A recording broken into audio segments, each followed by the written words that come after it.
Husband को wife मार दे रही है, वाइफ को हस्बैंड मार दे रहा है। सरकारों का डर नहीं है कि अगर आपने हत्या की तो आपको ये सजा मिलना ही है, क्योंकि किसी ने किसको जीवन नहीं दिया है तो उसको अधिकार नहीं है कि वो उससे वापस जीवन ले सके। शायद उन सबके माँ बाप ने उनके संस्कार में कमी की है और उनकी शिक्षा में कमी की है, संस्कार में कमी की है, इसीलिए कोई ऐसा कर सकता है। क्योंकि जो एजुकेटेड होता है या फिर जो संस्कारी होता है वो कभी ऐसे काम नहीं कर सकता। बच्चों को एकदम से कंफर्ट जोन में जो पेरेंट्स रखते हैं, कंफर्ट जोन में एकदम से नहीं रखना चाहिए। क्या लग रहा है इस केस के बारे में, जो सोनम पकड़ी गई, आप कह रहे हो आपके घर के पास से पकड़ी गई, कैसे देख रहे हो, क्या जानते हो, कुछ भी बोलना चाहोगे? इतना तो जानते हैं कि जैसे वो सब हनीमून पे गए थे, हाँ। ठीक है ना, हाँ। तो जैसे सोनम ने हत्या किया, अब इतना अच्छे से नहीं पता, पर इतना पता है कि उसने हत्या किया। हाँ। तो ये है कि इससे हम सबको साफ पता चल रहा है कि जो शिलोंग वगैरह है वहाँ की सरकार उतनी अच्छी नहीं है, वहाँ पे सरकारों का डर नहीं है।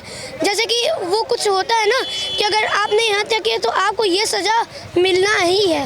वहाँ मतलब कि जैसे बहुत सारी जगहों में, उत्तर प्रदेश, बिहार, मेघालय, ये सारी जगहों पे कुछ भी हत्याकांड हो रहा है और सरकार को कोई फर्क नहीं पड़ रहा है। मतलब क्राइम करने वाले को प्रशासन का, कानून का डर नहीं है, नहीं डर है। तो ये एक सरकार की भी यहाँ पे एक गलती है कि सरकार को जैसे एक टाइप का अपना डर बनाना चाहिए कि सरकार को ये डर बनाना चाहिए, आपने हत्या किया अब आपको फांसी मिलना ही है। जिस तरीके से सबके मन में एक डर रहेगा, अगर मैंने ये कुछ कांड किया तो वो हम सबको सज़ा मिलेगी, ये डर अगर सरकार बना ले तो भारत सुधर सकता है। क्या पनिशमेंट क्या होना चाहिए ऐसे केसेस में?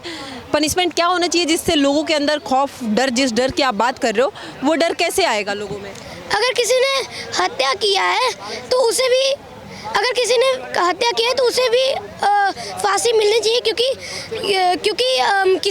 किसी ने किसको जीवन नहीं दिया है तो उसको अधिकार नहीं है कि वो उससे वापस जीवन ले सके। और ये अगर सरकार कर दे कि किसी ने किसकी हत्या की है, थोड़ा खोजबान, उसके बाद उसको फांसी, ये हो सकता है तो एक टाइप का डर बन सकता है, अरे बाप रे मैंने ये हत्या कर दी, अब मुझे भी फांसी मिलेगी। हाँ, तो मतलब फांसी की सज़ा होनी चाहिए, इससे लोगों में डर होगा। हाँ, फांसी की सज़ा भी होनी चाहिए। और ये एक टाइप का सरकार के पास, जैसे अगर शिलोंग में हो तो पूरे मेघालय के बड़े बड़े सरकार के पास जाना चाहिए। ये हुआ, पहले डिस्कस होना चाहिए कि ये गलती एकदम से सही है, अगर ये बहुत गड़बड़ होगी या फिर किसी की हत्या बहुत गलत काम होती है तो उसे पकड़ा जाए, थोड़ा खोज किया जाए और ये भी पता लगाना सबको ज़रूरी है कि उसके पीछे किसका हाथ है। अगर ये, जैसे कि बहुत सारे सरकार लोगों का ये भी है कि जो हत्या की उसको फांसी मिलना चाहिए, लेकिन बहुत सारी सरकार ये नहीं देखती है कि उसके पीछे भी क्या किसी का हाथ है कि नहीं। ये भी हम सबको खोजबान करना चाहिए कि उस इंसान के पीछे किसी का हाथ है, तभी वो कर सकता है। और कुछ इंसान होते हैं जो अपने से करते हैं। पूरे साजिश में कितने लोग हैं? ये एक बच्चा बात कर रहा है, आपका एज क्या है? मेरा 11। आप 11 ईयर हो।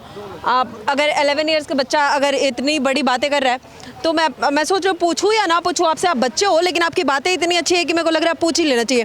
ये जिस तरीके से शादी के बाद हनीमून पे ऐसे केस हुए, इससे पहले भी हमने देखा मुस्कान एक पत्नी अपने ही पति को मार दे रही है, ऐसे केसेस क्यों हो रहे हैं? आप कैसे देखते हो? अगर कोई हस्बैंड को वाइफ मार दे रही है, वाइफ को हस्बैंड मार दे रहा है, आखिर ऐसे केसेस क्यों हो रहे हैं? आप क्या देखते हो, क्या सोचते हो? आप अगर ऐसे सुनते हो, कहीं न्यूज़ में देख रहे हो या न्यूज़ पढ़ रहे हो, तो आपको क्या लग रहा है क्यों हो रहा है ऐसे देश के अंदर? पहली बात तो जो सरकार वाला का, और दूसरी बात है कि शायद उन सबके माँ बाप ने उनके संस्कार में कमी की है और उनकी शिक्षा में कमी की है, संस्कार में कमी की है, इसीलिए कोई ऐसा कर सकता है। क्योंकि जो एजुकेटेड होता है या फिर जो संस्कारी होता है वो कभी ऐसे काम नहीं कर सकता।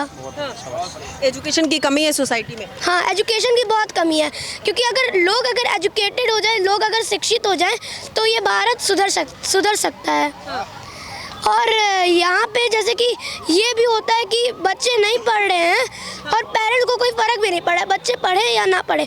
बच्चों को एकदम से कंफर्ट जोन में जो पेरेंट्स रखते हैं, कंफर्ट जोन में एकदम से नहीं रखना चाहिए। बच्चों को हर 1-2 मिनट में टोकना चाहिए। होमवर्क किया, अपने क्लास का वो टेस्ट का याद किया, और अगर वो सब कहते हैं कि हाँ याद कर चुके, एक बार उन सब का लेना चाहिए। अगर वो सब एकदम से रेडी हैं तब जाओ। आपके पेरेंट्स टोकते हैं? हाँ, ऐसा। कौन सी क्लास में हो आप? 5th। कौन सी स्कूल में हो? सनबीम भगवानपुर। तो पेरेंट्स एकदम स्ट्रिक्ट है पढ़ाई के लिए? पढ़ाई के लिए मेरी माँ बहुत स्ट्रिक्ट है। हाँ, तो आपको पसंद है मम्मा? हाँ। मम्मा पसंद है? हाँ। डैडी स्ट्रिक्ट नहीं है? डैडी? हाँ, पढ़ाई के लिए डैडी स्ट्रिक्ट है? डैडी नहीं है इस दुनिया में। अच्छा डैडी नहीं है आपके? Oh sorry, I am sorry, sorry. कोई ना, मम्मा है ना, मम्मा भी बहुत स्ट्रांग मम्मा होगी फिर। वो डैडी वही है, ठीक है? तो कभी ऐसे नहीं, मम्मा डैडी सब वही है।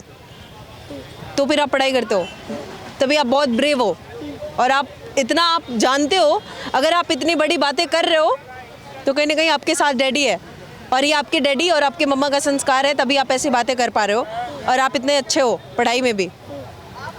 कैसे देखते हो सोसाइटी को सुधार के लिए गवर्नमेंट को क्या करना चाहिए? फिर से हम उसी मुद्दे पे आते हैं। गवर्नमेंट को बहुत टाइट नियम बनाना चाहिए, बहुत टाइट नियम। जैसे कि ये भी नहीं कि ये गलती कर दिया चलो माफ़ कर दो, अब ऐसी गलती मत करना।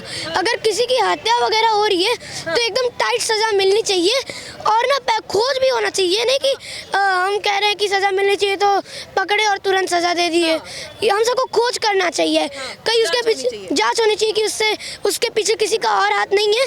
और ना जो नियम, जैसे दिल्ली में नियम बना है कि सीट बेल्ट एकदम पहने रहना चाहिए, वैसा नियम अगर बने हैं हर जगह पे तो ये एक टाइप का डर रहेगा।